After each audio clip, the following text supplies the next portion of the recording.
And now for the last look. TikTok, TikTok. Donald Trump says the clock is ticking for this popular app for teenagers.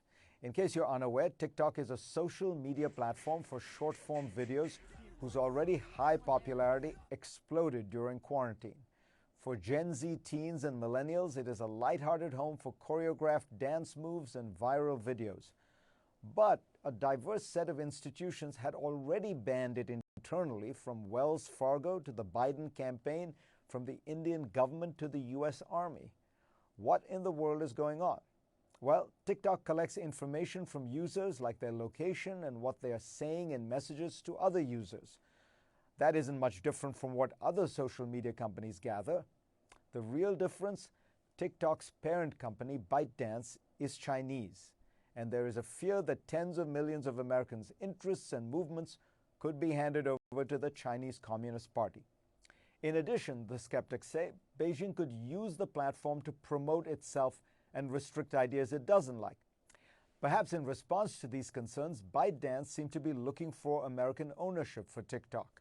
First, American investors were reportedly trying to buy a majority stake in the company. Then the New York Times learned that Microsoft was in talks to buy it outright.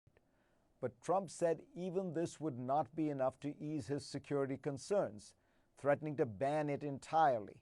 Meanwhile, TikTok points out that the app is not even available in China and says it has not and will not turn over American data to Beijing.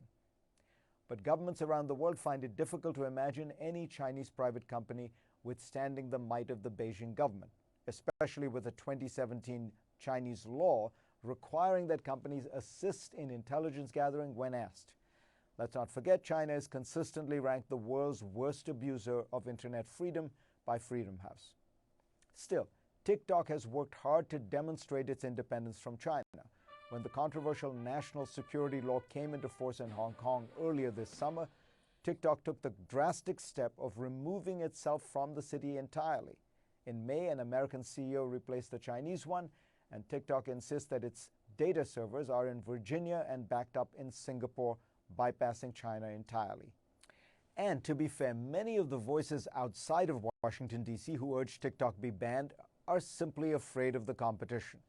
American tech companies envy the success TikTok has had with young people, and many technology experts say that mandating transparency and regulation instead of banning it outright is the best way to confront any threat that TikTok poses.